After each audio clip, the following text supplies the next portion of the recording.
Welcome into the Rumbles of Red. My name is Trevor Steinbucker. I'm your host tonight.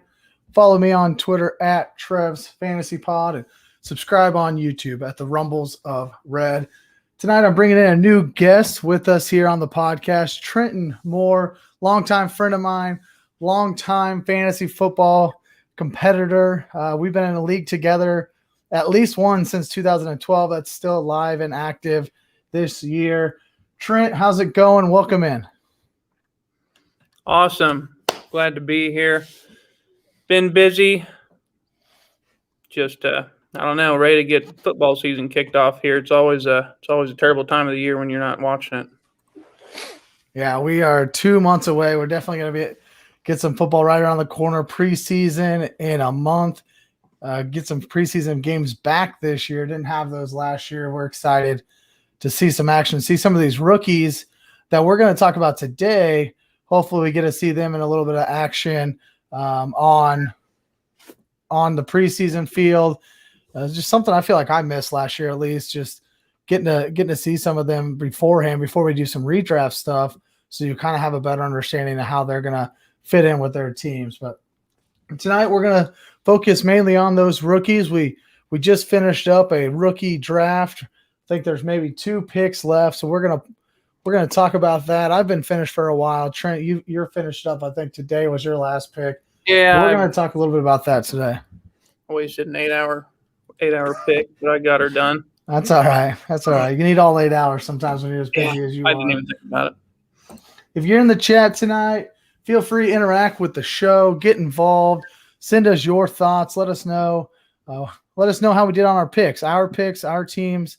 Tell us if they're bad, good, and maybe if you would have picked somebody different in our situation. But before we get into the draft, I want to talk to the listeners, tell the listeners about Threads and More. Exciting stuff happening on your end here, Trent. First, congratulations on opening up a storefront, a coffee shop, boutique. You and your wife, I'm going to give your wife all the credit. She's been killing it with Threads and More. I believe you started it maybe October, November. She took off with this thing, mostly via Facebook. And now you guys have opened up your brand new shop. Trent, tell the people how they can support Threads and More and give us some more information about Threads and More. Yeah, so Threads and More, I mean, like you were saying, and my wife basically started in our house with a Cricut. It was really how it all began. And that was over a year ago that she started kind of making custom stuff. Actually opened up a Facebook page, got an LLC there November, December, I believe. Then really took off January of this year. And, really there's been no turning back. We now, like you said, we worked out of our garage. Numbers worked. We decided to expand, bought a building here in Erie. The grand opening was yesterday at 1:30. We had amazing support from the city. I think there was 40 to 50 people came through.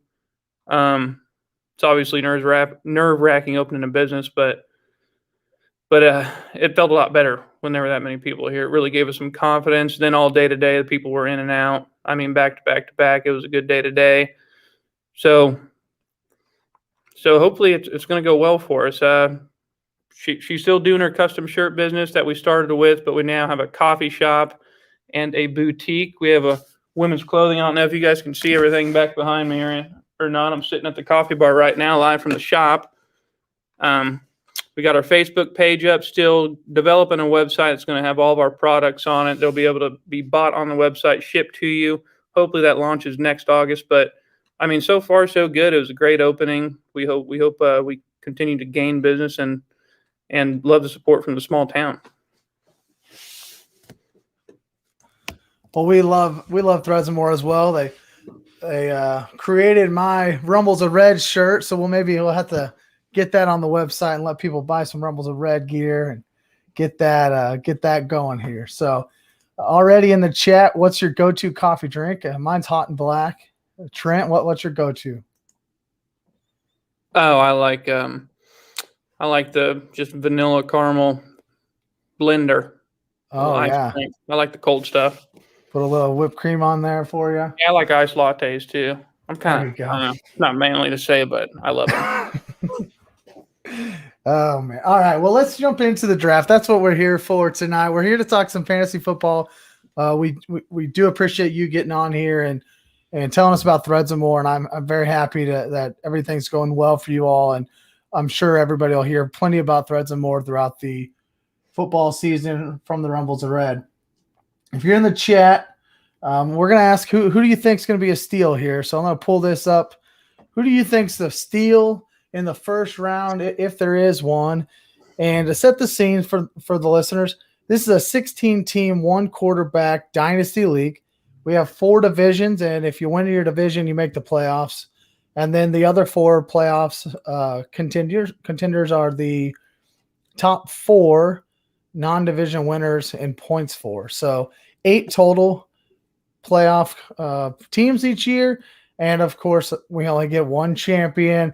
We've had 2 different champions so far, and this was just our second rookie draft after last year's first one.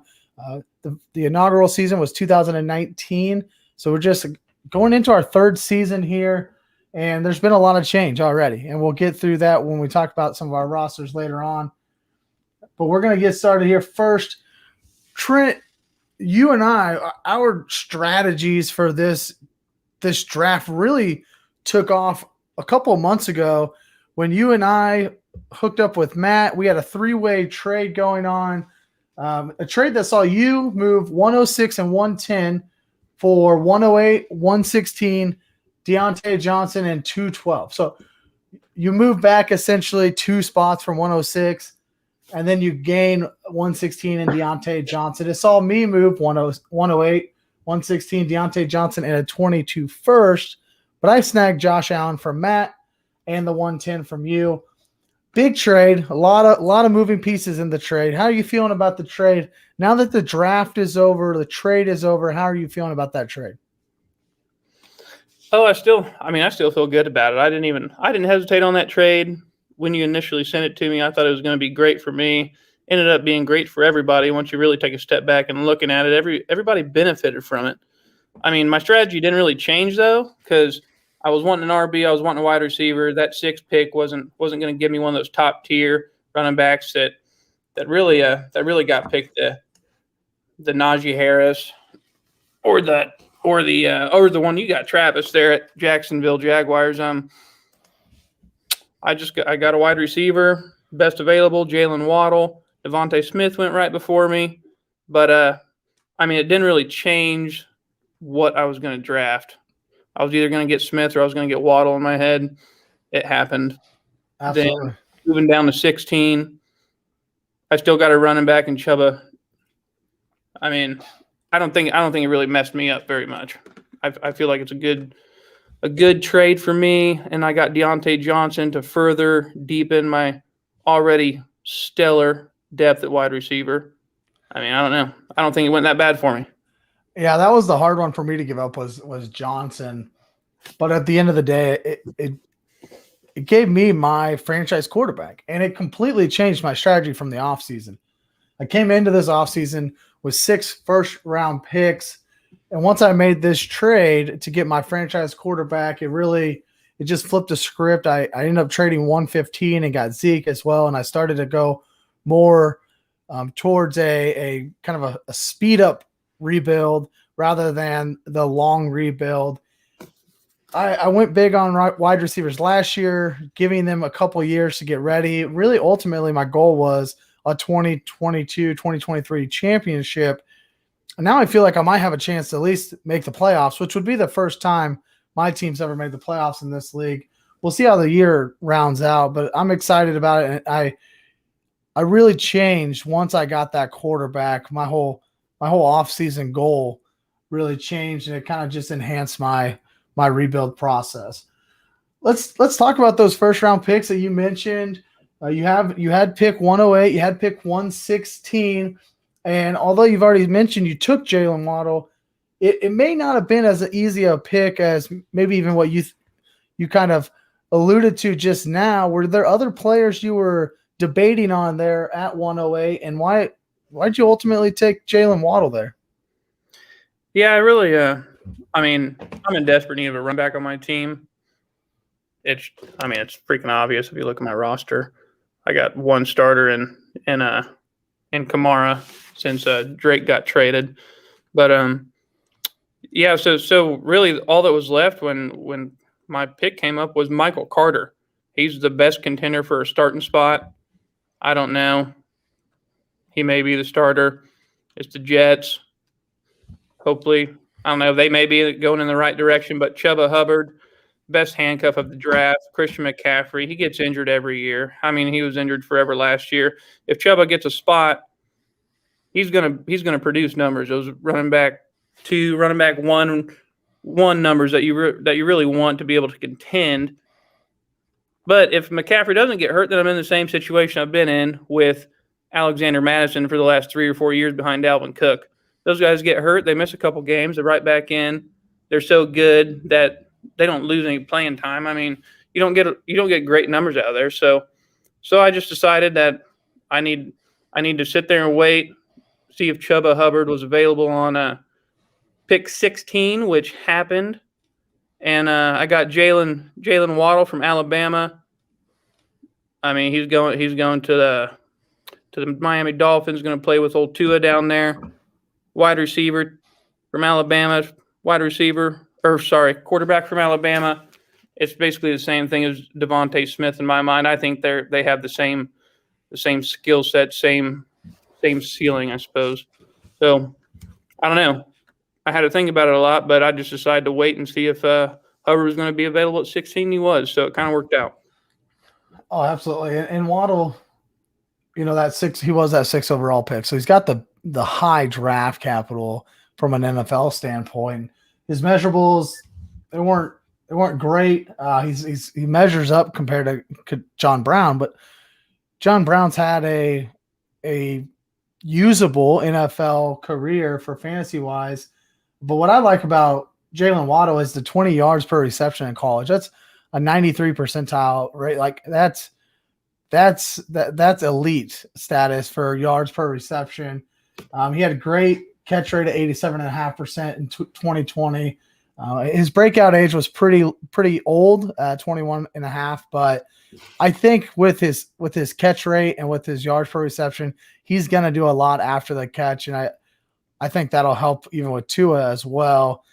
We know he likes to throw the long ball, but maybe get some of those underneath, come out of the slot. He ought to be usable even this year. He should be usable for you.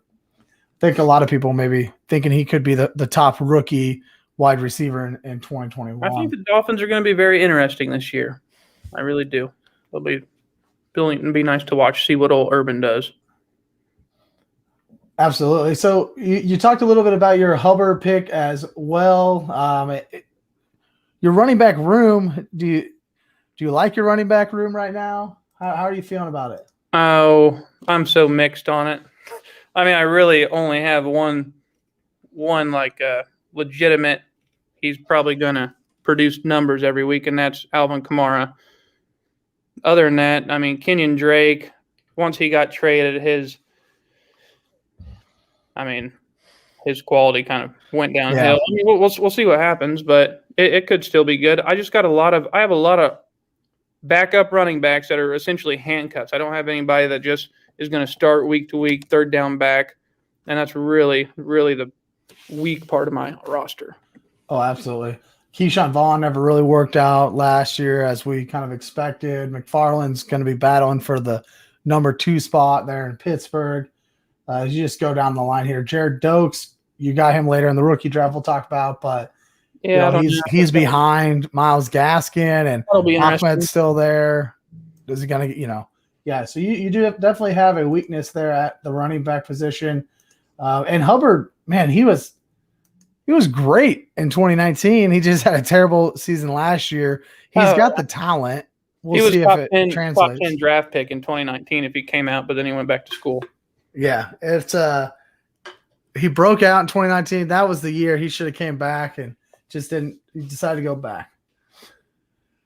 Oh, overall first round. What were your thoughts here for you in the first round? How do you feel it went? I thought it went pretty good. I mean, I did what I set out to do. I got a running back and I got a wide receiver. nothing really surprised me as far as the picks went. I got the best available wide receiver that came up, which was Waddle, and then I got the best available one in my eyes when the running back position came up at 16, and I actually debated on taking him versus Michael Carter when I was sitting up there at 8, and I ended up with Hubbard 8 picks later. So I feel like I got a pretty good deal there, even though he is behind McCaffrey. I think his future looks good. Absolutely. I'll pull the grid back up here. Talk about my first round. As you can find me here in the second column here. So I originally had those 6 picks, traded 2 of them away. So I got Josh Allen and Ezekiel Elliott. But then I had 103, 104. Coming into the draft, I knew I was taking Chase and ETN. There was really no debate for me. The only debate may have been, had Chase gone instead of Pitts at 2, I may have debated taking Williams just because my running back, I'm so needy at running back. It's been really rough the past 2 years. Before coming in this offseason, I had 0 starting running backs on my roster. And then, but Pitts went second. So I took ETN and Chase. I couldn't let Chase fall to 5. It just felt like it's too good of a player, too great of a prospect to let him fall to 5. So I planned on taking Trey Sermon at 7, and I had 110 as well. And knowing that you and Chunky Dunker were at 8 and 9, I was just going to let you guys kind of battle out for Smith and Waddle, and I was just going to take Bateman. I assumed it would be Bateman at the time. Let you guys kind of take whatever receiver you wanted. I have Bateman ranked higher than Waddle and Smith, just 1 spot. But I love what Bateman has, and I'll talk a little bit more about him later in the podcast. But he's somebody I was targeting coming into the draft, and at 107, people started asking. They wanted to get up there. I ended up actually trading with Chunky Dunker so he could take Smith ahead of you, which left you with Waddle, which I think, like you mentioned, you were going to take one of the 2 anyways. And that really got me active. I ended up moving 107 and 110, and I moved back to 112, 113. I added in a 24 third rounder. I added a 22 first rounder. I added an Adam Troutman, which I loved. I think that was a huge get in a trade during the draft. I did all that moving, and I still drafted Trey Sermon and Rashad Bateman at 112 and 113. Everything I wanted to happen happened really, really well. I was surprised, but I really wanted to make sure I was diligent and not putting myself in a situation that Sermon and Carter could be drafted before I got a draft again, as well as Bateman, Terrace Marshall, some of those wide receivers. I didn't want to fall so far back that I missed on wide receiver. But it all worked out because all these guys that were trading up took quarterbacks. Chris takes Michael Carter at 111, thankfully, because I would have rather have Trey Sermon than Michael Carter. And I get the 2 guys I came in hoping for. I felt really good about that, really good about the first round. And you mentioned, we'll stop talking about my team for a minute. You mentioned you didn't see a lot of surprise in the first round. For me, I did, and it wasn't necessarily a pick. So I go through and I mock draft the entire rookie draft, all 3 rounds, 1 to 16. I just do it so that kind of helps me prepare. I do it off of team need, talking to all the other managers, kind of getting a feel for what they want. I think that's what helped me move back and still get Trey Sermon and Rashad Bateman. But the one thing that did surprise me, so from that mock, I got 15 of the 16 right. The only thing that did surprise me was a trade that happened at 106. One of our league mates who has no future quarterbacks, he's got CEH and J.K. Dobbins, so he's got 2 good running backs, not a lot in the wide receiver range. So he could have sat there and taken Trevor Lawrence, the best prospect since Andrew Luck, and he trades out. He trades the 106 and the 201 for Derrick Henry. Derrick Henry is a dying asset. Derrick Henry has 1 year left, maybe 2 if we get lucky. I mean, as a football fan, I'd love to see Derrick Henry 2 more years. But as a fantasy manager, I can't expect he's going to be there. And for a team that's been rebuilding since we've started, the team that's won 4 games maybe in the 2 years that we've played, this is an awful trade, in my opinion. It was a surprising trade. He already had the good young running backs. Get the good young quarterback and see what happens next year. Eat it for another year, but see what happens next year. I felt like it put him in a desperate situation for quarterback later on, which I capitalized on. And as he jumped up to 110 to get Fields. But yeah, I think taking Derrick Henry for the 106 there just felt awful. Yeah. I didn't like it. Don't like it. Won't like it. So we're here with Trenton of Threads and More. Just opened a coffee shop. He's coming live from the coffee shop, but not having a cup of coffee. You can find them on Facebook at facebook.com/threads and more. Go check them out if you're around Southeast Kansas. Go check out Threads and More, the coffee shop and boutique there in Erie on Main Street. And we're just talking some rookie drafts. We got some surprises here in the chat. Nico Collins and Dwayne Eskridge were steals. I agree with Nico. 208 was kind of late. We'll talk about that in a minute, but I'm not as high on Dwayne Eskridge. But in the second round, as we pull that up, in the second round, let us know. Do you see any surprises in the second round here?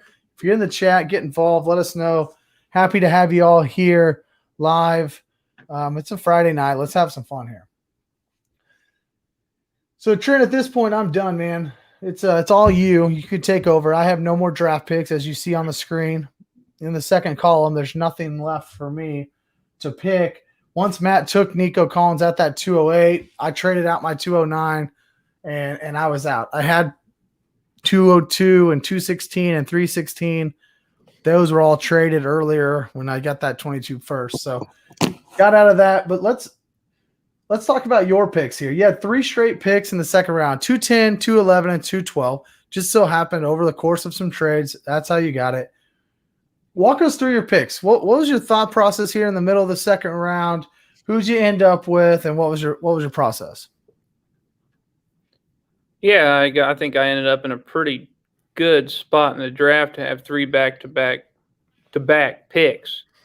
I mean, there was still plenty of talent on the board.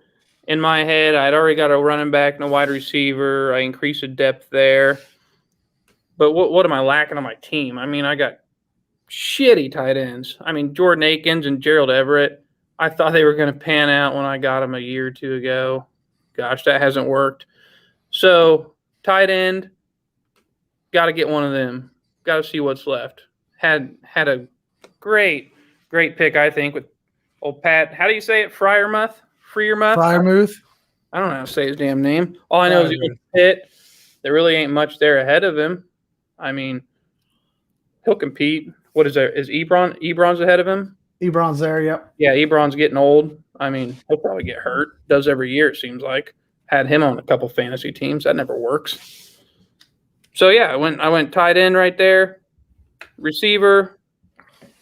Got one of them, Josh Palmer.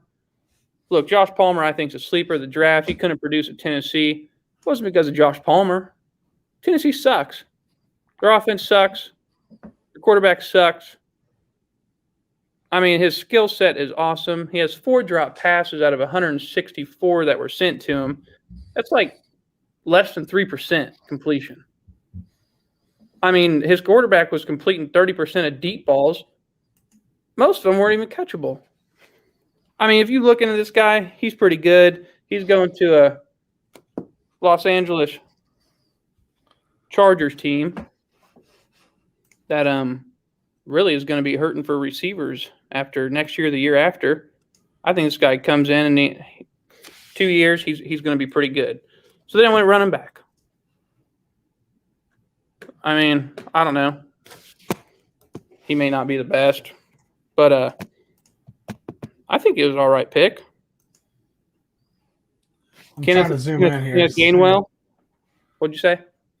Oh, the chat was asking me to zoom in, so I was trying to zoom in on the That helps. There we go. Well, so then I got Kenneth Gainwell at running back. We'll see what happens there. I think he's got a good potential, but I've drafted a lot of running backs that I thought had good potential that are still sitting at the backup. I mean, it's a never-ending story. I think a guy's going to be awesome and break out. He gets stuck behind someone that's awesome. Well, I'll like to give you some props here. I had Freiermuth. I was prepared to take him early in the second round. Once I traded for Adam Troutman, it didn't really matter. I ended up not picking, but I was prepared to take him early in the second round before anyone else could even take him. He breakout age of 19.9. He's nearly 20 years old, but that's still good at top 20th percentile there for tight ends. And he dominated at Penn State. This guy can ball out. Like you said, he's only got Eric Ebron. Maybe he doesn't do a lot this year. And I don't expect him to come out and be any type of top two tight end, tight end two. I think he's probably going to end up anywhere between the 26 and 30 range for tight ends in redraft this season. But he's got the skill set to be a long-term tight end. Dominator rating of 24.8, which is in the 77th percentile, 17% target share as a sophomore there at Penn State. He was dominating. He dominated in the college ranks. We'll see how it translates to the pros. As far as Gainwell goes, he didn't play last year. So I think that hurt him a little bit in the draft, in the NFL draft. I think that's probably why he gets knocked down a little bit. And I don't like the landing spot. I think there's a lot better landing spots for him. If he's going to come in and be the pass-catching running back and, like, that's going to be his gig, right? Like, he's going to be the Kareem Hunt. He's going to come in and be the Nyheim Hines. That's great, and it works. But I don't know if it's going to work in Philadelphia. Just we know the correlation. We've seen the correlation now with running quarterbacks and pass-catching running backs. The quarterbacks don't throw them the ball. Where I think you've got something in Gainwell is 90. He had 13.5% target share, which is a 91st percentile for running backs. In 2019, he had 16 total touchdowns in 2019. He's going to be he can catch the ball and he can do something with it. And I don't think Jalen Hurts is going to be the long-term solution in Philadelphia. I think if you stick with Gainwell, hold on to him, understand you might not get a lot this year, but keep him, see what happens going into next year. Philly's got a couple first round picks next year. I wouldn't be surprised if they end up moving on after maybe a bad season this year. Jalen Hurts might not be the real deal. I think he'll be fine for fantasy this year, but in terms of NFL quarterback, I'm not sure he's going to be the guy. And if he's not, that bumps up the value of Kenneth Gainwell. And now you've got a guy that you draft in the middle of the second round who's going to potentially shoot up the dynasty boards next year in startup drafts just based on opportunity if they brought in like a more of a pro-style quarterback. So he's got it all, and he could potentially be the starter there in Philadelphia in 2022. I think you're just going to have to hang on and be patient with him. Then he talked about Josh Palmer as well, a 4-year player out of Tennessee, like you mentioned. He's got some talent. His measurables are pretty lackluster. I mean, most of them are the 40th to 60th percentile, so they're fine. They're not like terrible. But what I like about Josh Palmer is that situation that he got drafted into. That in itself is a reason why I would like Josh Palmer on my team. And I think that's probably one of the reasons why you drafted him. Mike Williams is going to be an unrestricted free agent after this year. I don't see the Chargers extending his contract for any reason at all. He gets hurt every other play. He goes hard. He's a fun guy to watch when he's healthy, but that hasn't happened enough for me to be confident that they're going to re-sign him. I think enter Josh Palmer. And again, it might be a guy that you have to wait a year on. But the Chargers, all these other guys that they've had as third wide receivers, they haven't panned out either. Josh Palmer's going to have opportunity. And if he takes advantage of that opportunity, then you've got a steal here in the middle of the second round once again. I think it was 3 really solid choices by you. This is in a 16-team league, this is 20, pick 26, 27. Get the keys to vacation success. Was I? What the hell was that? we got some music or something going on. Maybe an ad playing, but anyways, you've got some players here that could potentially pan out going into next year, and you've got them, deep into this draft, 26, 27. No more ads there. No, it was one of it popped up on mine. I figured out what it was. All right, Trent. So who do you think won this draft here? Give us your thoughts. You see the board there. Tell us who you think won the draft. I'm going to give you the floor. I think that the Velvet Revolvers team had a pretty solid draft given what they needed and what they got. I mean, he filled all the holes. They may be rookies, but he filled every hole. 2 to 3 years from now, I think this team is forming into a strong playoff team. I mean, he got running back depth. He got Justin Fields at QB. Sam Darnold ain't panning out. That's sorry. We'll see what happens there in the future, but I mean, I don't think it's going to be anything good. He added some wide receiver depth to what he added to last year when he got Henry Ruggs. I mean, I just think he's doing it the right way, rebuilding his team, getting guys that are going to be good in 2 to 3 years. I'm telling you, I think this team's going to be a strong playoff team here 2 to 3 years from now. Bet me. I'll take bets. Revolvers, 2 to 3 years from now, strong playoff team. I don't know if I can bet you there. Chris thinks his team did here. Where's he at? Right here. Michael Carter, Terrace Marshall, Amon Ross, St. Brown, and Brevin Jordan. That's who Chris drafted. He thinks he was the best one. Velvet Revolvers, Justin Fields and Elijah Moore in the first round, Amari Rogers, Jalen Darden, and Noah Gray in the second round. Puka Williams, I didn't really like that. He traded up for him. Yeah, I think he traded a next year's second there with the Drunken Gambler. Larry Roundtree, Jacob Harris, and 2 guys that I've never heard of, I don't believe. So that shows you how good of research I did before the draft here. But he's got the volume. I mean, look, there's a lot of picks that he had this year. And he did do a good job of gathering more picks as the year, as the draft went along. I mean, he got 202, 216, and 316 from me in a trade. So he did do a good job of gathering more picks. I just wish he wouldn't have traded away the Trevor Lawrence pick. Even if he didn't want to take Trevor Lawrence because it's a 1-quarterback league, man, I would have rather have taken one of these rookies than Derrick Henry. That's what makes it hard for me to agree that it was the best draft. But it's definitely not a bad draft here that he had. And really the guy I think that had the best draft was the guy that traded with him. It was the guy that sent him Derrick Henry. He sent Derrick Henry. He then drafted Trevor Lawrence.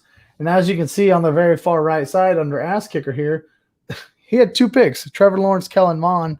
And as you can imagine, he's pretty terrible at quarterback. He had Deshaun Watson, and he's probably not going to have Deshaun Watson this year. So he had to make a move to get a quarterback that was going to play this year. And he made that move. He dumped the bag. He wasn't going to get caught holding the bag of Derrick Henry. He dumps him off to get Trevor Lawrence. So instead of having Derrick Henry for 1 year, he gets Trevor Lawrence for what I hope to be a decade to 15 years. I mean, Trevor Lawrence is supposed to be that good. Love to see him around the league for a long time. Did you see a steal of the draft here, Trent, on this board? And if you did, where do you think it's at? I went back and forth on this. I chose, it's as bad as it for me to say, Amon Ross State Brown. How the heck do you even say that? St. Brown. Amon Ra. St. Brown. St. Brown. lots of balls coming his way. There's no real depth chart at wide receiver for the Lions, especially since Kenny Galladay left. He's going to see the field immediately. He's going to get a lot of balls thrown to him. This guy plays a slot. I mean, he's got Jared Goff as his quarterback now. You know what Jared Goff did with Cooper Kupp, this slot guy? Blew him up, made him relevant in fantasy dynasty. I mean, Cooper Kupp's been a great producer. I think he's going to do the same thing with Amon-Ra St. Brown. And he was the 11th receiver off the board, I think, in the middle of the second round. I think that was a pretty good pick by Team T-Rev. Chris Green. Chris I hate to give him more credit, but I think that was a good choice. He says, I know he was a good one here. So he's loving it. He's loving the pick, too. He probably still hangs on to Darius Guice, too. So, I mean, I don't know what you want to do with the guy. Somebody's got to hang on to Darius Guice. You know, I love the pick as well. Like you said, there's nobody that's going to be there outside of TJ Hawkinson, DeAndre Swift. I like this Detroit offense this year. I think a lot of people are against it. Detroit's going to be a terrible football team. They're not going to win a lot of games. Their defense is going to be horrendous. But Jared Goff made a lot of guys around him fantasy relevant. And that's what's important. But we don't care if Jared Goff is good. He made players fantasy relevant. Cam Akers, Robert Woods, Cooper Kupp all had good seasons. And Cooper Kupp and Robert Woods have had good seasons with Jared Goff for many years. So we'll see how the Detroit offense pans out. I think St. Brown has a really good chance of becoming the number one there. Believe there's some old veterans that never really panned out ahead of him. I believe Brashad Perriman might be there now. Guys like that we're not really worried about. If St. Brown can come into camp and really jive with Goff, I think he has a chance to see the field this year. And we'll see what happens. His brother, I'm not going to be able to say his name. He played for the Packers. He didn't really pan out as well, but St. Brown, he might be able to pan out here. I'll have to give a shout out here. You had the best draft for the future, Trevor. Thank you. I know it. We all know it, right? Nobody just wanted to say it. We also had a question about, I thought it was a really good question. It wasn't on the chat here, but had a question about why we had two teams not draft anyone. And so if you're new to Dynasty and you're just tuning in with the Rumbles of Red here, of course, I have Trenton Moore on with us from Threads and More. Check them out on Facebook. But this is a rookie draft. And we started this league 2 years ago. And so really essentially what's happened is draft picks have just been traded. People have traded away their draft picks to get, better players. Maybe they went for the championship, things like that. Shit out of luck, who didn't have a draft year. He won it last year. I believe he pretty well sold his soul for that championship, and he got it. So that worked out well for him. Dak Goose has always been very, very involved and also had some pretty decent teams over the years. So that's why they don't have any draft picks. They just traded them away over the years. So just wanted to address that, help out anybody who's looking at the board wondering what's going on. Back to the steals. I'm going to go with myself, and it's going to be Rashad Bateman at pick 13. I talked about it last week when we had a show about our last startup draft, and we got into the rookie draft, and Chunky Dunker at the time had drafted him, I think 16th in the rookie draft. And it was a super flex, so quarterbacks go a little earlier. But I thought that was a steal at that time, and I think he's a steal again this time. I've got him as the 6th ranked rookie. I was prepared to take him at 7 if I needed to. I knew I didn't need to, so I was going to let him just keep falling to me. He didn't go to a pass happy offense. We understand that. The Ravens want to run the ball, and that's fine, but I think he becomes the alpha there. I think Marquise Brown becomes he's going to take him over the top, try to take the top off there of the defense, but Rashad Bateman's going to be the target and the catch eater right across the middle. Him and Mark Andrews just feasting, and I love Bateman in this offense. He had a 4.43 40 at his pro day, so he's got the speed to break away out of those breaks. And he had a breakout age of under 19 years old as a freshman at Minnesota. Everything increased his second year at Minnesota. receptions, the yards, the target share, his catch rate, everything got better his sophomore season over his freshman season. And then he took his junior year off. And I think, again, that a lot of these players who didn't play last year, it may have allowed us to kind of forget how dominant they were in college. A 40% dominator rating. That's elite for a wide receiver. I love Bateman. I liked him coming into the draft more than Waddle and Smith. Waddle and Smith got the top end first round draft capital. I understand, but don't sleep on Rashad Bateman. I feel like I stole him here at 113. Yeah, I agree with you. That was one of the debates I was having with myself, Rashad Bateman for the steal of the draft. I mean, like you said, he went to a team that really doesn't have a lot of targets to their receivers, 393 times over the last 2 years combined. Four teams in the NFL topped that just last year. So he's not going into a team that targets their receivers a lot, but is it because they didn't have good receivers? I mean, they got a whole different plan coming into this season. I think they got Rashad Bateman because they realized, like, hey, we need to start, targeting our receivers. So let's get this guy. I mean, he's going to immediately contribute. I think. I really think that's probably one of the steals of the draft too. Chris says he was going to take him here, had to get a running back. He did take Michael Carter right in front of him. I actually thought, after I traded back, I thought Chris was going to take Bateman. But I was just going to double tap Sermon and Carter and just move on. I would have been fine with that. But once he took Carter, I was like, I knew I was going Sermon, Bateman. Let's transition. Let's talk about the worst draft or worst pick of the draft. So we kind of talked about surprises in the first round, and you said you didn't have many surprises. I didn't have many surprises. I was surprised by the trade. But what about worst picks in the draft? I'm going to start on this one because I couldn't wait to talk about how terrible this pick was. I know he was in the chat earlier. We'll see if he's still here. But Mr. McGiblets makes the trade for 100 to 109. He moves up from 114 to 109 with me, and he gives me a 2022 second round pick. All that to trade up to take Trey Lance at 109. This is a one quarterback, 16 team league. This isn't a super flex league. This isn't some deep dynasty league. We have 16 teams. Most leagues have like 12. But to trade up and get Trey Lance at 109, that was a reach, and that was a large reach. But I kind of look at this like he doesn't really take him at 109. He takes him at 109 and gives up a second round pick next year. So it makes it even worse, in my opinion, for him to make this move. I didn't mind it because I was obviously the beneficiary here. But this team already has Baker Mayfield, Kyler Murray, and Jameis Winston.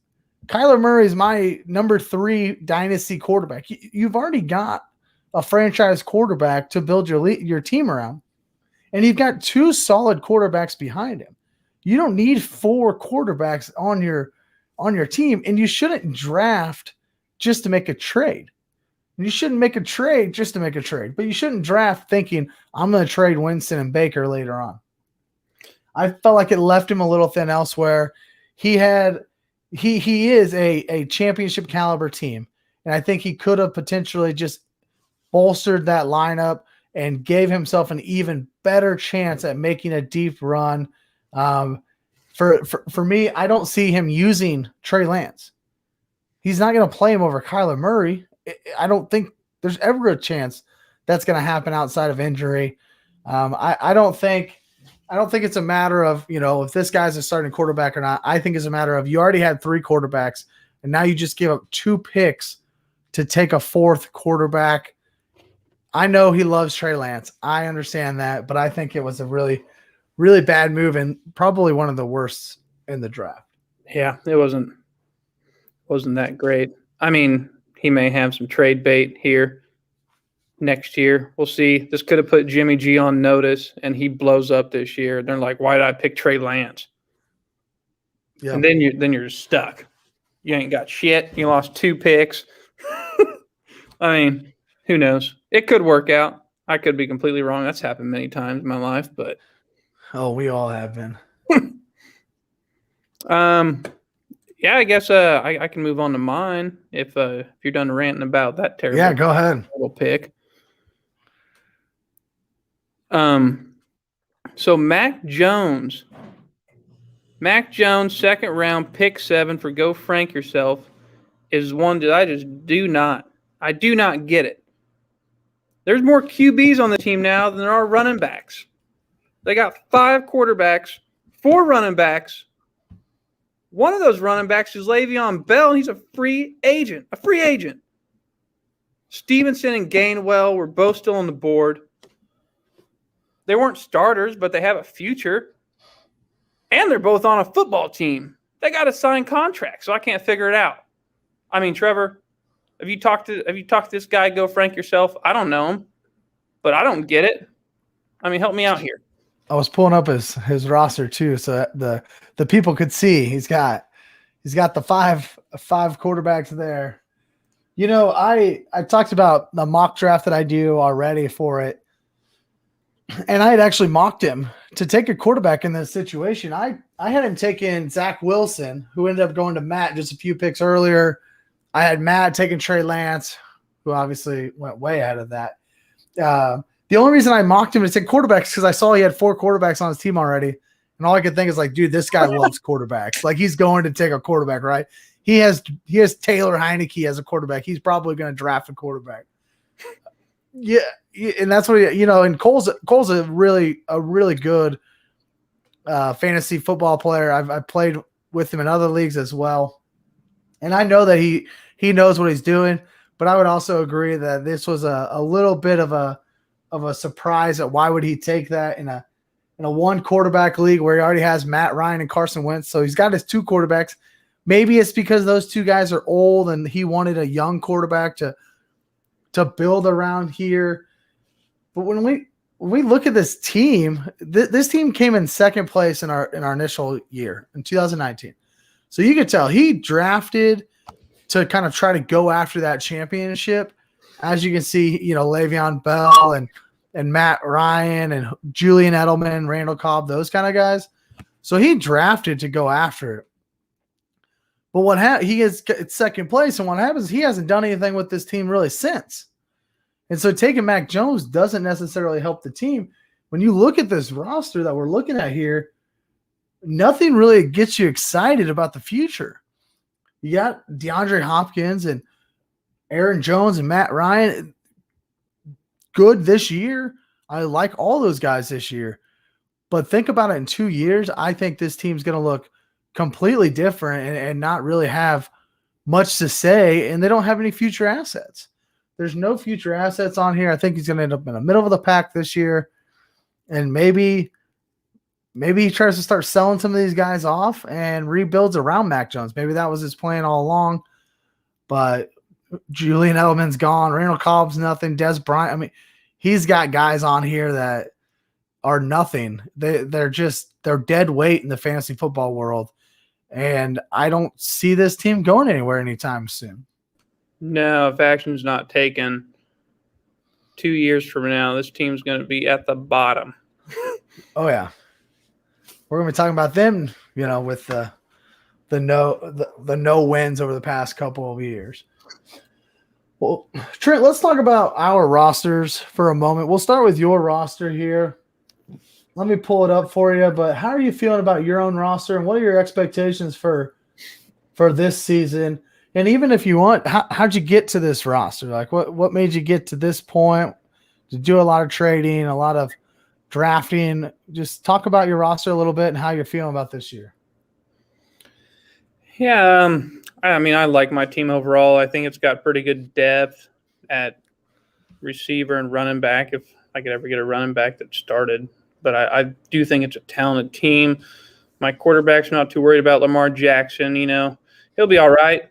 Maybe 3 years down the road, I need to start looking at future college quarterbacks, see who I'm going to replace him with. I mean, overall, I really do think my team's pretty good and can contend this year if I can just maybe trade away some of my wide receivers to get an RB1.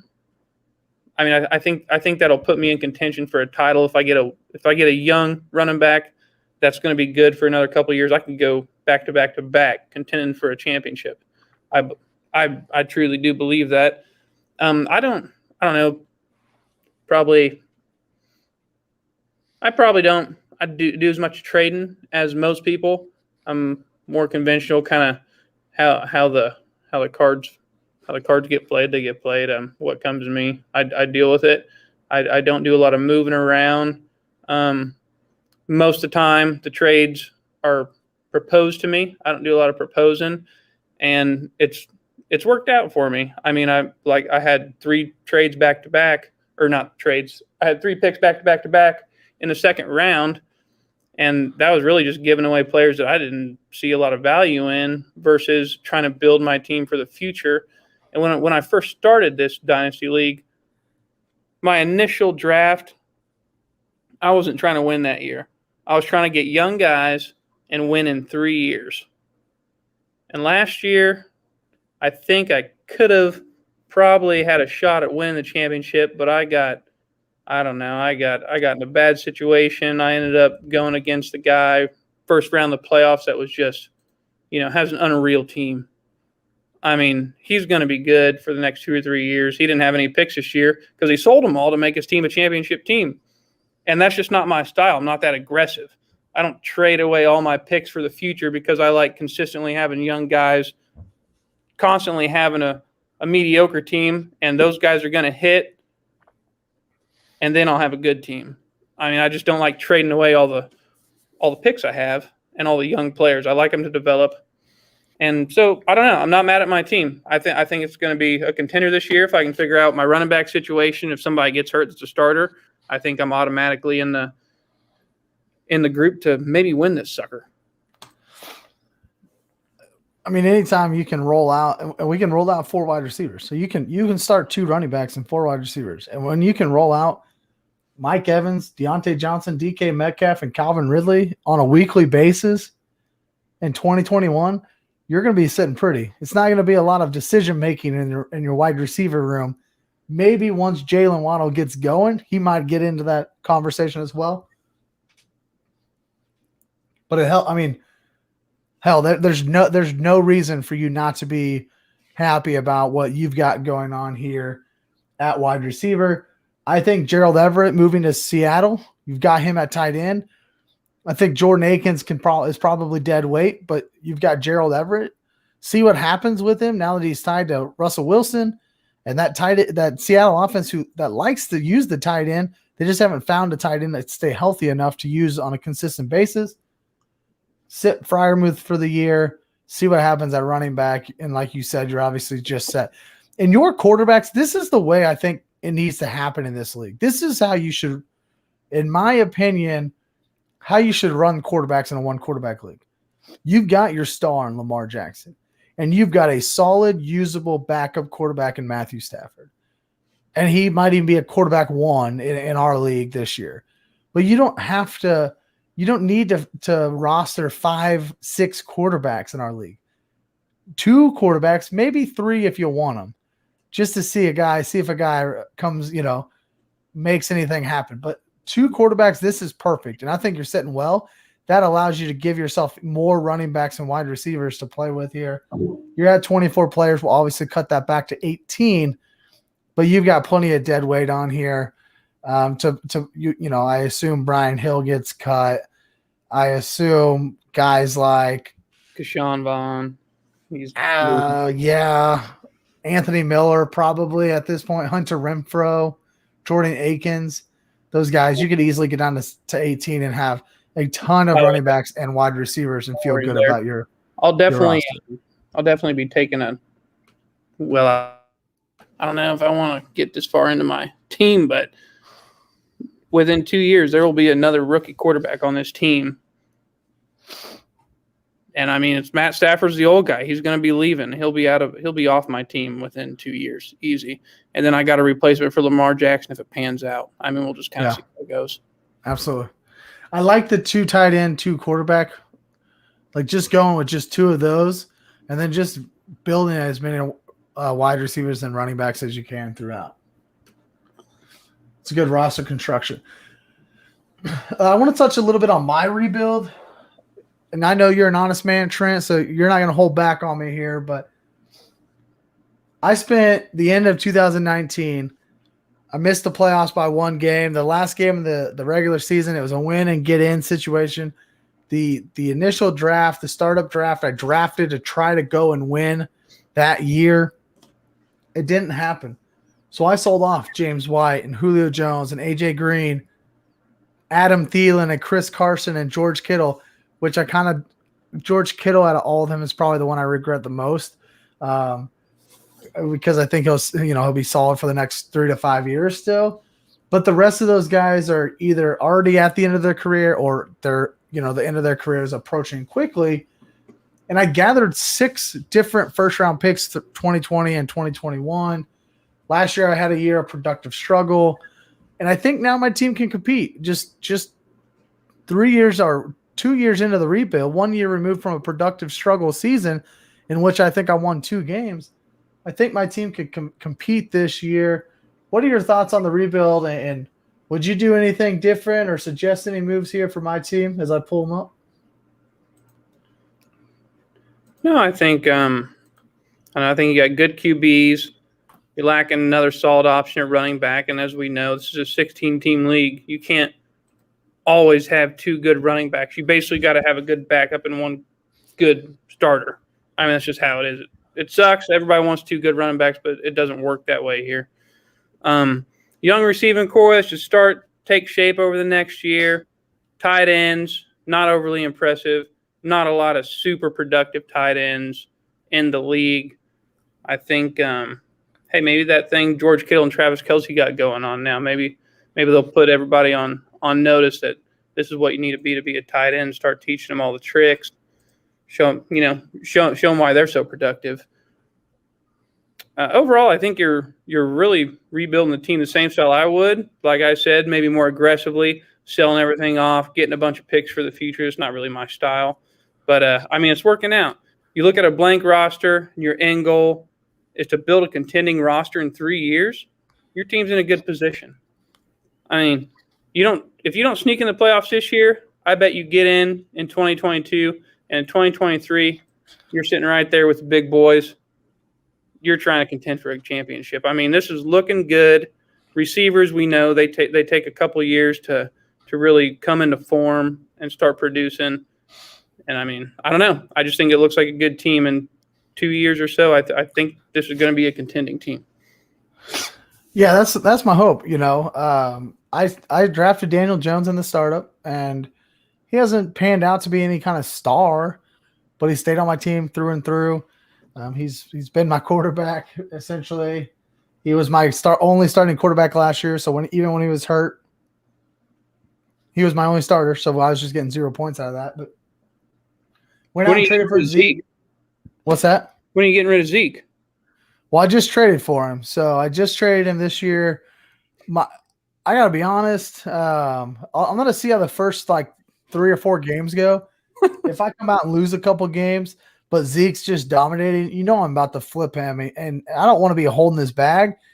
And I could I knew I was going to have that going into the trade, but I traded 115 for Zeke, and Derrick Henry just got traded for the 106 and the 201. So I'm feeling pretty good for getting Zeke for just the 115 here. But guys like Travis Etienne, Trey Sermon, if they can work out, Jamar Chase and Rashad Bateman, at this point, they're just cherries on the top of my wide receiver core. After last year, picked up T. Higgins and Jerry Jeudy and Jalen Reagor. I had a lot of draft picks last year as well. Spent all of them on wide receivers, and I really feel good about that wide receiver core. And, yeah, like you said, the tight ends are left to be desired. I was essentially just, taking shots on different ones last year, different young guys that maybe were going to get put in better situations. That's why I have Parnham and Fursker, because both of those guys had tight ends ahead of them that were going to be moving on this offseason. So that happened. It's such a shot in the dark on this rookie draft. That's why it's hard to know what's a steal until you got to get 3 years down the road to really, really know what happened. I mean, look at Derrick Henry. I think I drafted Derrick Henry in like 3 leagues when he was a rookie. Last year and the year before, he started to shine. What was that, 3 years deep? Yeah. I mean, he was a beast at Alabama. He just never got a shot until 3 years later, and now he's like the running back people wanted last year. And I traded him in the 3rd year, right before he blew up. I mean, it is just a shot in the dark on these rookie drafts. It's kind of tough. Absolutely. And, you know, guys like I took Jerry Jeudy at 107 last year, and CeeDee Lamb got taken before him. I'm like, obviously, I would rather have CeeDee Lamb on my team right now, right? But at the time, I remember that it was, you know, I think it was actually Chunky Dunker that had the pick in front of me, and he wasn't sure who he was going to take. And he took CD at the end of the day, and that was the right pick. But Justin Jefferson, he goes like into the first round, and I would rather have him than Jerry Jeudy or T. Higgins or Jalen Reagor. But, you know, at the time, it wasn't the right thing. And like you said, it's kind of a shot in the dark a little bit. You got to look at your analytics. You got to look at the player's potential and the player's opportunity, and hope that the player or the player's quarterback follows through. I think in Jerry Jeudy's situation, it has a lot to do with the quarterback more than it has to do with himself there. Well, Trent, we're coming up on an hour. I've enjoyed this a lot, but I want to give you an opportunity. You got any parting words here? Here we go. Actually, we got a comment here. Wide receivers, the first year of the rebuild was definitely the right strategy. Thank you, Dallas. It really is. I would tell anybody who's in a rebuild, draft wide receivers, because running backs,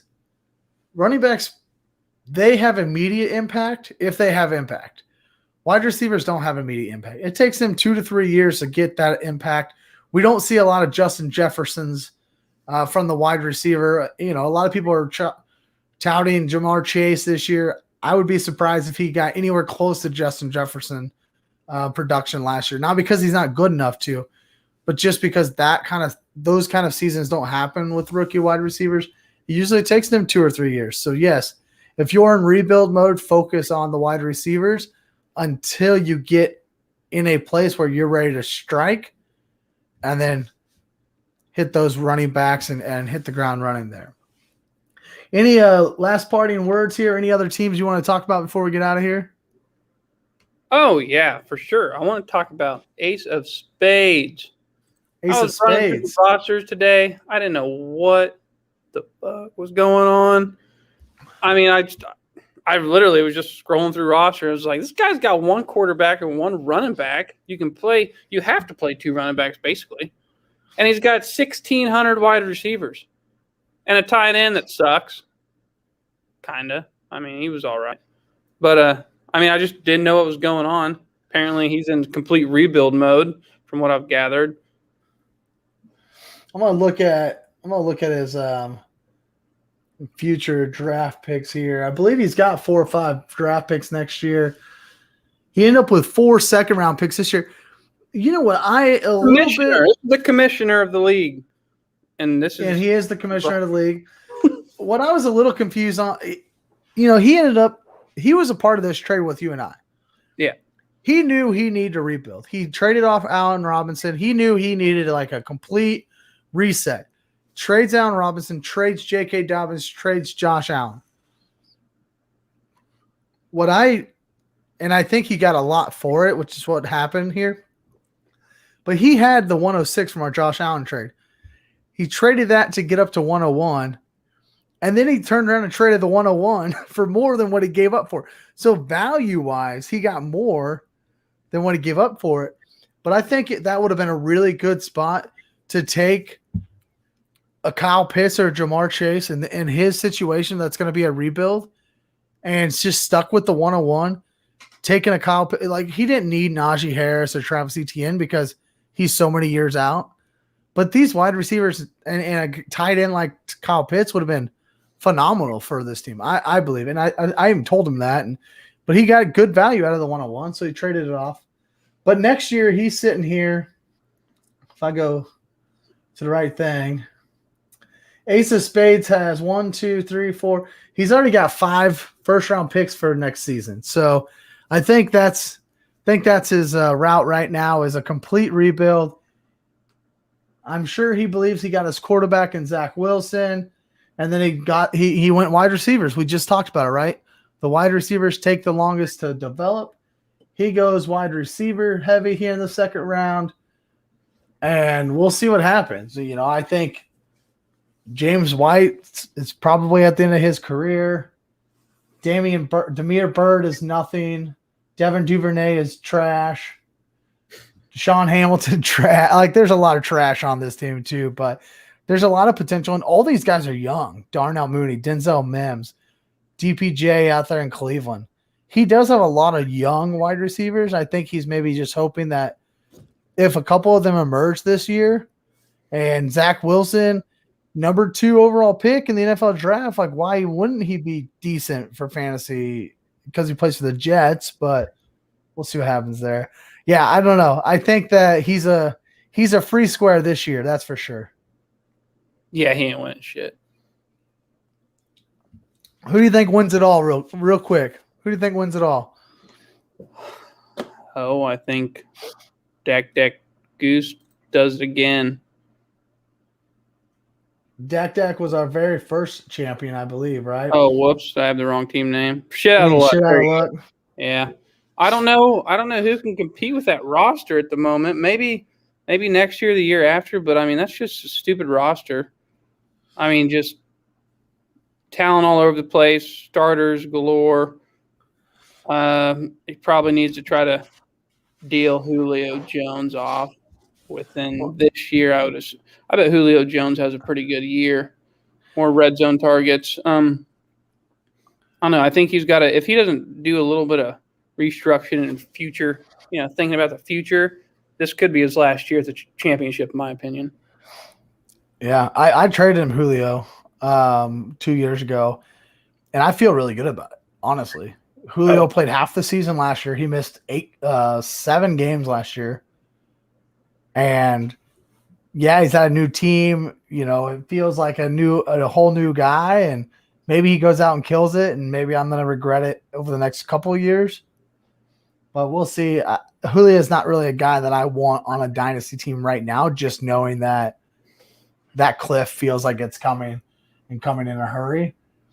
But he has Devontae Adams and Tyreek Hill, who coming into the offseason were my number 1 and number 2 dynasty wide receivers. That you can't get much better than that. You got Dalvin Cook, who's probably at least a top 12 dynasty running back. He's being drafted in a top 5 or 6 in redraft right now. And Ryan Tannehill, who's ended up as a top 12 quarterback the last 2 seasons. So I think you're right. I think he does have a very solid opportunity to go back to back. He just doesn't have a lot of running back depth. David Johnson, a year older. If Myles Gaskin gets hurt again like he did last year, I think that's where he might run into a little bit of trouble. If Dalvin Cook gets hurt this year, I'm winning it. Yeah, because you got Madison. Madison will show up.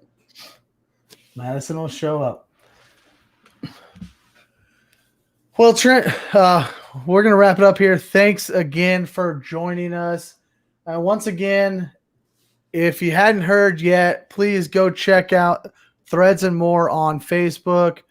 If you're in the Southeast Kansas area, ever driving through a little town of Erie, stop by Main Street, check out their coffee shop and boutique. Trent, I'll come down there. I'll check it out here in a week or two, see the new shop. You can follow them on Facebook, facebook.com/Threads and More, or just search at Threads and More there on Facebook. You'll find them. You can order straight through Facebook right now. She's got all sorts of women's clothing going up. She does custom T-shirts. She does Rumbles of Red T-shirts. If you want to get involved with the Rumbling Clan, grab yourself a Rumbling Red T-shirt. Check them out. Subscribe to us here on the Rumbles of Red on YouTube. Follow me on Twitter at Trev's Fantasy Pod. You can find us all over the podcast world: Apple, Spotify, Google Podcasts. I'm starting an 8-episode series. Going to go through each of the divisions. Quick 30, 40-minute podcasts of just talking about fantasy relevant players from each division. Those should start coming out here soon. You can also find my work over on fantasyintervention.com, where you can see my top 200 one quarterback dynasty rankings. We will have my redraft rankings up there as well as they are out. I actually posted a teaser last week. I posted the top 12 of each position on my Twitter at Trev's Fantasy Pod, so check that out as well. Trent, thank you for joining me. Thank you in the chat for joining me as always. Please hit that like button on your way out. We'll see you soon. Thanks. We'll see y'all.